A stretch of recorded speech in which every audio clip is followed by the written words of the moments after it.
लाल मिर्च का मौसम आ गया है और यही सही समय है मिर्च भरने का। तो आज हम बनाएंगे लाल मिर्च का मसाला। मसाला बनाते समय मसालों की क्वांटिटी का ख्याल रखेंगे, तभी तो टेस्टी बनेंगे मसाले। तो चलिए रेसिपी शुरू करते हैं, और अगर वीडियो पसंद आए तो देखते देखते चैनल को लाइक और सब्सक्राइब जरूर कीजिए। Welcome to Pratima family kitchen. मेरे पास है 600 ग्राम धनिया मैंने लिया है, ये साबुत धनिया है। और ये मिर्च का जो मसाला बना रही हूँ वो 4 किलो मिर्च का मसाला है, 3 से 4 किलो आराम से इसमें भर जाएगा। उसके बाद मैंने यहाँ लिया है सौंफ, ये 300 ग्राम है सौंफ मेरे पास। फिर यहाँ लिया है मैंने सरसों का दाना है, ये काला सरसों है, इसे मैंने आधा किलो लिया है, 500 ग्राम। और अब यहाँ पे जीरा है, तो जीरा भी मैंने 300 ग्राम के आसपास का ही लिया है, मतलब 300 ग्राम ही है। अब यहाँ जो है सबसे कम मसाले यूज़ कर रही हूँ, ये है अजवाइन मेरे पास, ये 50 ग्राम है। 25 ग्राम जो है वो मंगरेल है यानी कि कलौंजी, और 25 ग्राम है मेथी मेरे पास। फिर मेरे पास जो है वो 200 ग्राम के करीब बनारसी राई है, ये रख दिया है। अब इसको मैं धनिया को है थोड़ा थोड़ा करके इसको भून लेती हूँ। एक साथ में तो नहीं भुनेगा, ये 2-3 बार में करके अच्छे से भून के निकाल लेते हैं। धनिया भुन चुका है तो मैं निकाल लेती हूँ इसको। अब इसी कढ़ाई में जीरा डाल के भून लेते हैं। जीरा भी भुन गया है तो इसको भी निकाल लेते हैं। इसी कढ़ाई में सौंफ भी डाल के भून लेते हैं। यहाँ पे सौंफ भी भुन चुकी है तो इसे भी निकाल लेते हैं।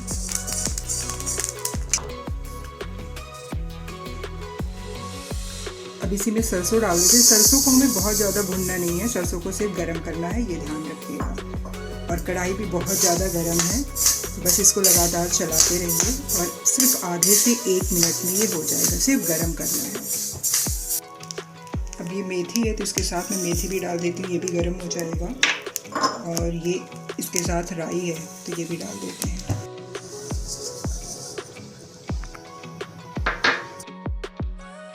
और गैस को मैंने बंद कर दिया और इसको चला देंगे, क्योंकि कढ़ाई जो है वो गरम है, तो चलाते रहेंगे वरना नीचे से जल जाएगा। या फिर किसी बर्तन में निकाल लें आप। अब हमारे ये सारे मसाले ठंडे हो जाएंगे, तब हम फिर इसको पीसेंगे। ठंडे होने के लिए कम से कम आधे घंटे 1 घंटे में ये ठंडा हो जाएगा। उसके बाद फिर इसको पीसेंगे।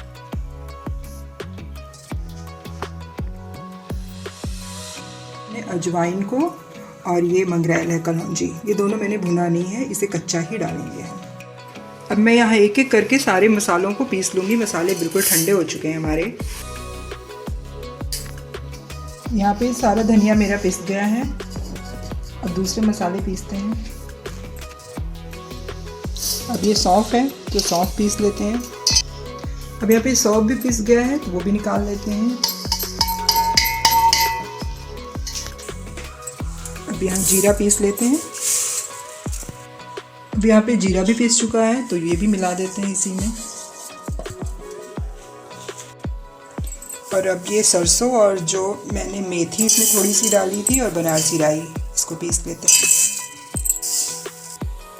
यहाँ पे सरसों भी पीस चुका है तो वो भी मिक्स कर देते हैं।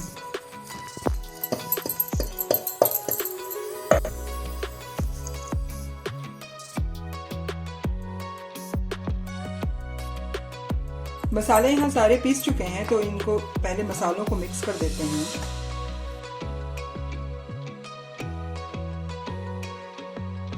मसाले सारे मिक्स हो चुके हैं तो अब हम इसमें डालेंगे आमचूर पाउडर।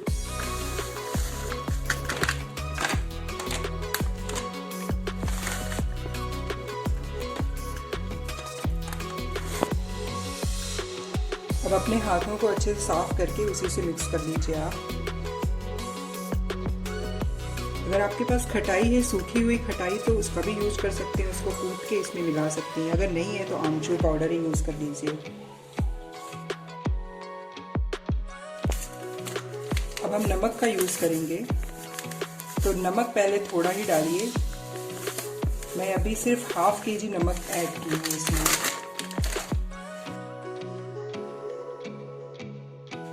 और अब मैं ऑयल यूज कर रही हूँ सरसों का तेल है ये, अच्छी क्वालिटी का आप सरसों का तेल यूज़ कीजिएगा।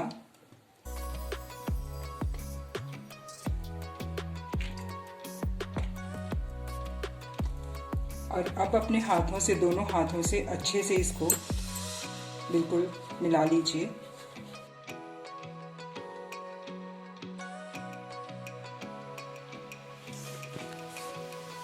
तेल, नमक और आमचूर इसमें मिक्स हो चुका है और इतने में मेरे को लग रहा है आधा किलो के करीब नमक और 300 ग्राम आमचूर मेरा यूज़ हुआ है और आधा किलो सरसों का तेल।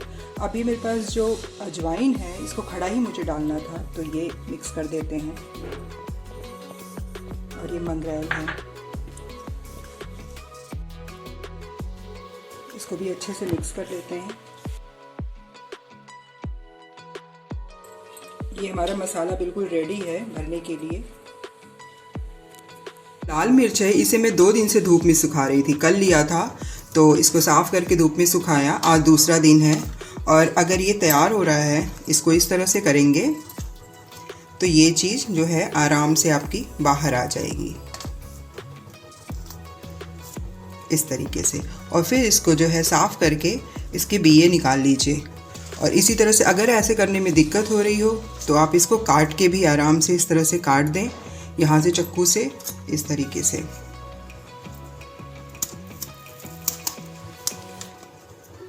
और ये हटा दें और फिर इसको साफ़ करके कोई भी नीम की लकड़ी हो, इसे स्वेटर बुनते हैं, उसे इसका बिया ऐसे झाड़ के निकाल दीजिए इस तरीके से। फिर आप भर सकते हैं उसको।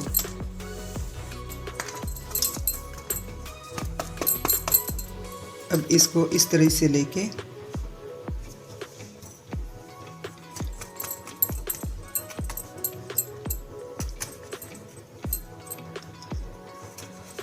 भरने में थोड़ा सा टाइम लगता है।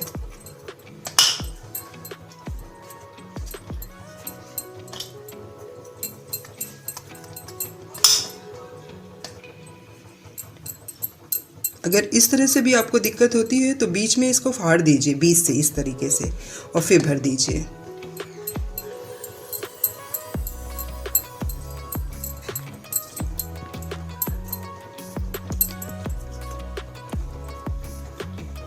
इस तरीके से मिर्च सारी तैयार कर लेंगे हम। सारे मिर्च मैंने भर के रख लिए हैं और इस मिर्च को ढक के छाए में ही 2 दिन मैं रखूँगी इसको, ताकि ये अंदर से बिल्कुल अच्छे से गल जाए।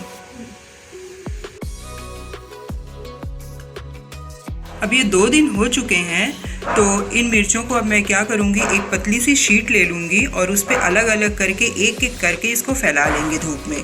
और अगर अच्छी खासी धूप है तो मैं इसे 1 दिन में ही सुखा लूँगी। अगर थोड़ी कम धूप है तो 2 दिन आराम से इसको सुखा लीजिए, फिर तेल में इसको डिप करेंगे। अब इस मिर्च को जो है मैंने धूप में सुखा लिया, पूरा 1 दिन धूप लगाया इसको। धूप अच्छी खासी हुई थी तो धूप अच्छे से लग चुका है। और अब मैं तेल थोड़ा गरम करूँगी। अब ये तेल है आधा किलो के करीब ये तेल है, तो इसको मैंने अच्छे से पहले तो गरम कर लिया है, फिर इसको ठंडा कर लिया है। अब ये ठंडा हो चुका है तो मैं क्या करूँगी, एक एक मिर्च ऐसे लूँगी और इसमें डिप करूँगी ऐसे। और डिप करके कोई भी जार हो आपके पास, उसमें ये ऐसे डालते जाएंगे।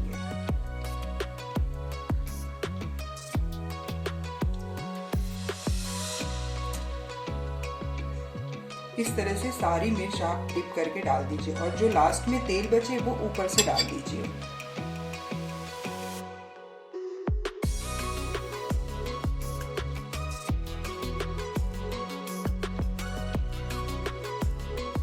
यहाँ पे देखिए सारे मिर्चों को मैंने डिप करके जार में डाल दिया है और अब ये बिल्कुल तैयार है। अब इसे क्या करेंगे, 2 दिन तक हम धूप दिखाएंगे। ऊपर से या फिर किसी जाली से ढक दीजिए या फिर कोई मलमल का कपड़ा हो जिसके अंदर धूप जाए, उसे ढक के इसे 2-3 दिन धूप ऐसी जार में लगा लेंगे, फिर रख देंगे। इसे सालों साल खाइए और बहुत ही टेस्टी होता है।